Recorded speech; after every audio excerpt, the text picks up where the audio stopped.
हाय बच्चों, कैसे हैं आप लोग।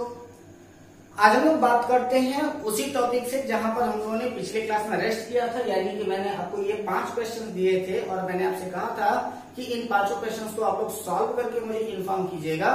तो स्टार्ट करते हैं उन्हीं क्वेश्चंस को सॉल्व करने से। सबसे पहले हमारा क्वेश्चन क्या था कि हम लोग नीचे से ऊपर की ओर चलते हैं ताकि हमारा बोर्ड हमको खाली मिलता रहे।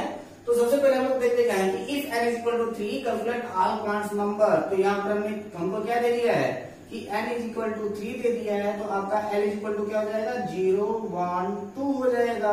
ठीक है, तो n इज इक्वल टू 0 के लिए 0, अब l is equal to 1, n is equal to -1 0 +1 और l इज इक्वल टू 2, तो आपका n इज इक्वल टू क्या हो जाएगा आपका -2 -1 0 +1 +2 और s की वैल्यू क्या हो जाएगी आपका हर एक वैल्यू के लिए ये प्लस माइनस हाफ हो जाएगी। ठीक है, तो ये तो हो गया आपका क्वेश्चन नंबर 5। कितना इजी था, आप लोगों ने इसको किया ही नहीं। ठीक, चलिए अगला क्वेश्चन। अब अगला क्वेश्चन हमने आपसे क्या पूछा था कि इन 4p5 calculate the value of second electron. ठीक है, तो 4p5 के लिए तो n इज इक्वल टू आपका क्या हो जाएगा 4 हो जाएगा, l इज इक्वल टू क्या तो sp, तो l इज इक्वल टू आपका 1 हो जाएगा और n इज इक्वल टू क्या हो जाएगा, तो यहाँ पर आप ब्रैकेट बना करके चेक कर लो कि क्या आने वाला है -1 0 +1 1 2 3 4 5। ठीक है, तो कहाँ कौन सा रहा है कि आपका सेकेंड इलेक्ट्रॉन के लिए तो फर्स्ट इलेक्ट्रॉन सेकेंड इलेक्ट्रॉन गया 0 में, तो आपका m की वैल्यू कितनी हो जाएगी 0 हो जाएगी और s की वैल्यू इलेक्ट्रॉन क्लॉकवाइज है, यानी कि ये आपका क्या हो जाएगा +1/2 हो जाएगा, +½ हो जाएगा। ये भी क्वेश्चन सॉल्व। ठीक है, कोई दिक्कत हो रही है क्या आप लोगों को? सारा क्वेश्चन इजी मैंने दिया था, आप लोगों ने किया ही नहीं। चलिए अगला क्वेश्चन क्या था। अगले क्वेश्चन हमने कहा था कि इन 3d7 calculate the all quants values before 3 electrons. तो यहां पर क्या कह रहा है आपका 3d7 दिया हुआ है, तो n इज इक्वल टू 3 हो गया। ठीक है, l इज इक्वल टू 2 हो गया क्योंकि डी है spd 0 1 2। अब m की वैल्यू निकालना पड़ेगा हम लोगों को, चलिए निकाल लेते हैं 1 2 3 4 5 -2 -1 0 +1 +2। ठीक, इलेक्ट्रॉन कितने दिए 7 1 2 3 4 5 6 7 निकालना है 3 इलेक्ट्रॉन बिफोर ना, तो 1 electron 2 electron 3 electron 4 electron before की वैल्यू पूछा है, तो m इज इक्वल टू कहां पर गया है आपके +1 में गया है, लेकिन इसको थोड़ा सा रोक दीजिएगा यहीं पर, क्योंकि यहां पर अगर इसका मतलब क्या कर रहा है कि 3 इलेक्ट्रॉन्स बिफोर की वैल्यू दिया है, यानी कि यह वैल्यू पूछ रहा है आपका 3d4 की, और 3d4 होता नहीं है, तो हम लोग क्या आंसर लिखेंगे C and D can not determine. क्यों? क्योंकि अब यहाँ पर 2 चीजें हो सकती हैं कि आप चाहे तो इसका CND आंसर लगाइए और चाहे इसका आप आंसर निकाल दीजिए +1 और s इज इक्वल टू आपका +1/2। एक तो आंसर आपका ये बनेगा और दूसरा वाला आंसर आपका CND बनेगा, लेकिन प्रेफरेंस आप किसको देंगे कि अगर आपका CND दिया है तो आप हमेशा CND लगाएंगे ऑप्शन में, और अगर आपके पास CND नहीं दिया है तब आप इसकी वैल्यू निकालेंगे, क्योंकि हो सकता है तब वो जानबूझ करके आपसे वैल्यू ही पूछ रहा हो। अगर उसी जगह पर अगर इसने 3d4 करके अगर 4 इलेक्ट्रॉन पूछ दिया होता तब तो ये डेफिनेटली CND ही हो जाता। ठीक है, लेकिन अगर यहाँ पर इसने कहा क्या दिया है कि 3d7 दे करके, यानी कि 3d7 का मतलब है कि ये आपका पॉसिबल है। 3d7 का मतलब कि आपका एटॉमिक नंबर 27 हो जाता है, और ये एटॉमिक नंबर 27 के लिए कहा क्या रहा है कि अगर ऐसा है तो ऐसा हो सकता है क्या, तो बिल्कुल हो सकता है, तब ऐसी कंडीशन में उसकी वैल्यू निकल जाएगी, तो आपका ये वाला आंसर जो होगा वो सही हो जाएगा। चलिए अगले क्वेश्चन की ओर चलते हैं। अगला वाला क्वेश्चन क्या कह रहा था भाई, इतनी बड़ी हिम्मत की आप लोगों को ना आए। चलिए कहा क्या रहा है n इज इक्वल टू 3, चलो भाई लिख दिया, l इज इक्वल टू 2 लिख दिया, l इज इक्वल टू 2 का मतलब क्या d ही है ना, तो लिख दिया। अब यहां पर खींचना पड़ेगा अपने चार्ट को, -2 -1 0 +1 +2 +1 की बात हो रही थी और minus electron 1 2 3 4 5 6 7 8 9 3D9 not possible.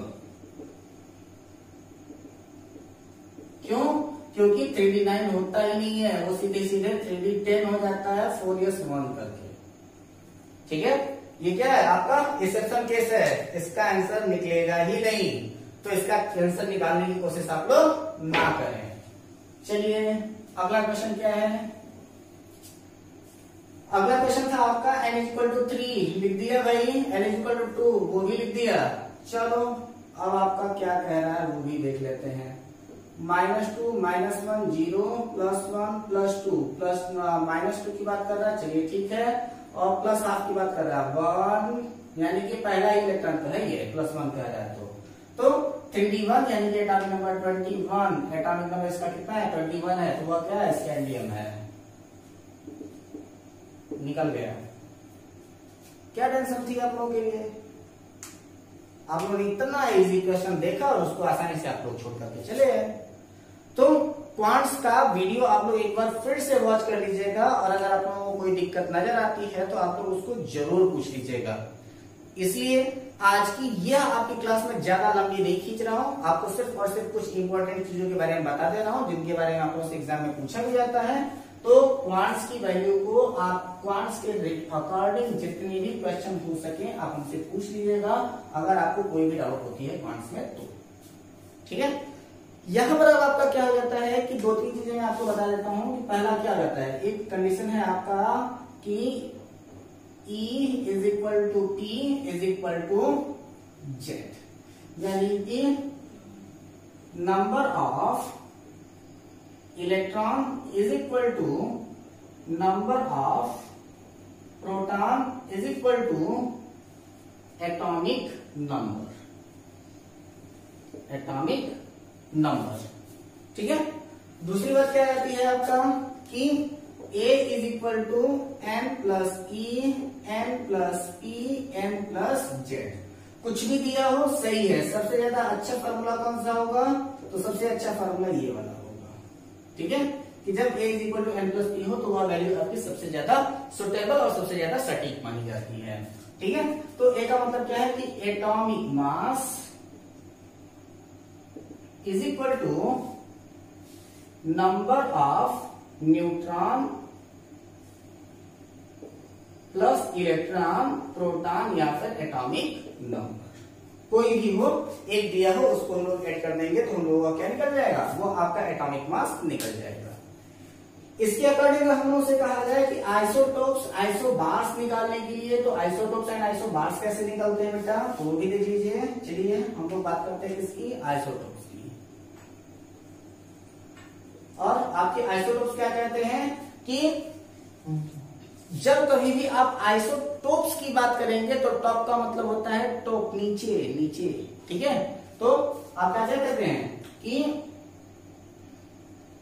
Same atomic number but different mass. ठीक है, यानी कि एटॉमिक नंबर जो है वो आपका सेम होगा लेकिन एटॉमिक मास जो होगा वो आपका डिफरेंस होगा। जैसे कि 1H1 1H2 1H3, तो ये आपका जो है वो आपका कहा जाता है प्रोटियम, ये कहा जाता है आपका ड्यूटेरियम, और ये कहा जाता है आपका ट्राइटियम। उसी के अकॉर्डिंग एक और बता देते हैं, C612 C613 C614, और जब कभी भी किसी भी चीज का बहुत ही ज्यादा पुरानी चीजें हो तो उनको ज्ञात करने के लिए, उनकी एज को ज्ञात करने के लिए, पता लगाने के लिए किसका यूज करते हैं, तो हम लोग यूज करते हैं किसका, हम लोग यूज करते हैं आपके C614 का ही। ठीक है, चलिए अब हम लोग बात करें आपके आइसोबार्स की। तो आइसोबार्स क्या होते हैं, काफी अच्छा क्वेश्चन है ये भी कि आइसोटॉप्स के बाद अब आइसोबार की बात आ गई है। तो आइसोबार्स क्या कहते हैं, बार्स का मतलब होता है कि बार कहां लगता है, बार ब्रैकेट ऊपर लगता है, तो हम लोग क्या कहते हैं, same atomic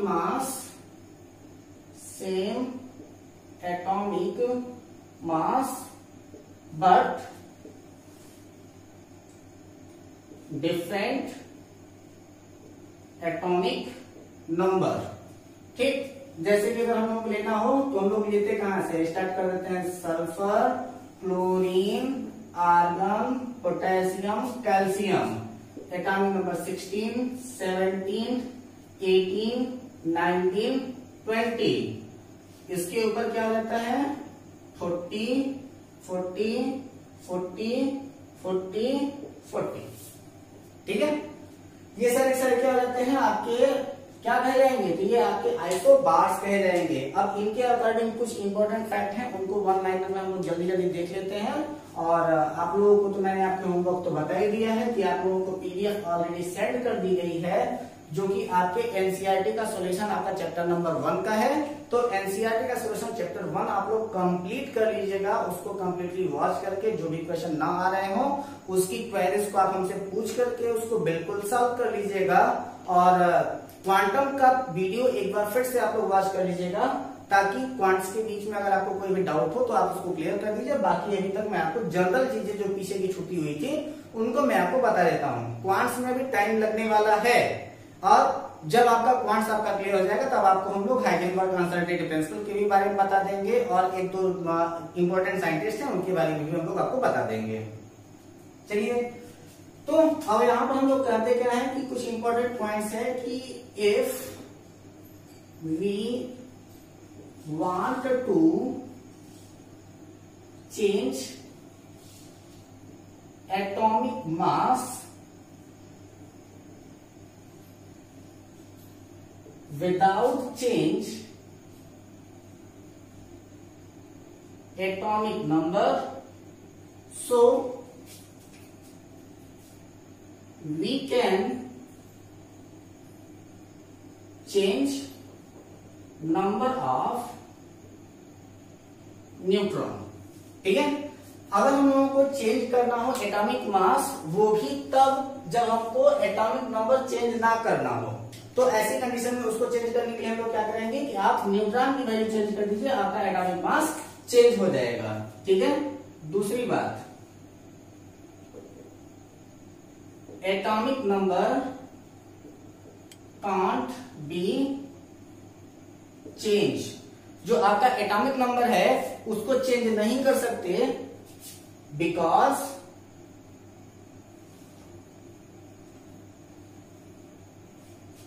atomic number is indicated number of proton and number of proton can't change। ठीक है, तो नंबर ऑफ प्रोटॉन क्या होता है, नंबर ऑफ प्रोटॉन चेंज नहीं किया जा सकता। ठीक, इसके बाद क्या है तीसरी कंडीशन कि when number of electron will change atom gain H charge. जब कभी भी इलेक्ट्रॉन का नंबर चेंज होगा तो एटम के ऊपर क्या आ जाएगा, चार्ज अवेलेबल हो जाएगा। और वो चार्ज कैसा होगा कि when number of electron increase, atom have negative charge। when number of electron decrease, atom have positive charge.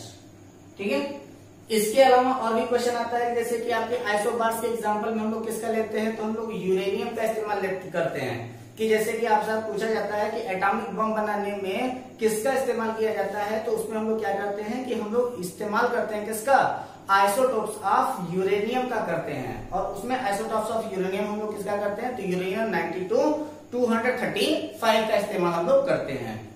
इसके अलावा जो आपका आइसोटोप्स है उसी के अकॉर्डिंग एक प्रश्न ये आ जाता है कि जो आपके कैंसर होते हैं उस कैंसर के ट्रीटमेंट में कोबाल्ट 60 यूज किया जाता है। और जो आपके गले का कैंसर होता है, यानी कि जिसको हम लोग थायराइड का कैंसर भी कहते हैं, तो थायराइड के कैंसर के ट्रीटमेंट में हम लोग किसका उपयोग करते हैं, तो हम लोग थायराइड के कैंसर के ट्रीटमेंट में हम लोग आयोडीन 131 का यूज करते हैं। आपको ये सारे जितने भी कॉन्सेप्ट हैं वो आपको पसंद आए ही होंगे। इन सारे चीजों को आप लोग नोट डाउन कर लीजिएगा, और नोट डाउन करने के बाद क्वांट्स का वीडियो मैं रिपीट कर रहा हूँ कि एक बार फिर से इसको देख लीजिएगा, और मे बी 1 या 2 दिनों के अंदर ही आपका मैं टेस्ट भी लेने वाला हूँ। So be ready for the test. So we will meet in the next video with new concept, और हम लोग हो सकता है कि क्वांट्स को और डिटेल में उसको आपको बता दें, ताकि आप लोग किसी भी प्रकार का क्वेश्चन अगर आपके पास क्वांट्स से रिलेटेड आ जाए तो आप उसको सॉल्व कर लें। अगर आपने हमारे वीडियो को अभी नया देखना स्टार्ट किया है तो आपको हमारे प्रीवियस वीडियोस की जरूरत तो पड़ेगी ही, और हमारे प्रीवियस वीडियोस को देखने के लिए आप इस चैनल को सब्सक्राइब करके बेल आइकन को दबा दीजिएगा, ताकि नोटिफिकेशन भी आपको मिलती रहे। और प्लेलिस्ट में जाकर के क्लास 11th केमिस्ट्री के नाम से आपकी प्लेलिस्ट बनी है, जिसमें आपके अब तक के सारे प्रीवियस वीडियोस आपको मिल जाएंगे। आप लोग वहां जाइए और अपने सारे पुराने वीडियोस को देख करके एक सेलेक्टेड और बहुत ही अच्छी सी नोट्स तैयार कीजिए। जिस तरीके से आपकी ये महामारी बढ़ती चली जा रही है, उसमें अपना और अपने घर वालों का ख्याल रखना सबसे ज्यादा जरूरी है। इसलिए घर पे रहिए, पढ़ते रहिए, सुरक्षित रहिए। मिलते हैं अपने अगले वीडियो में एक नए टॉपिक के साथ। So best of luck.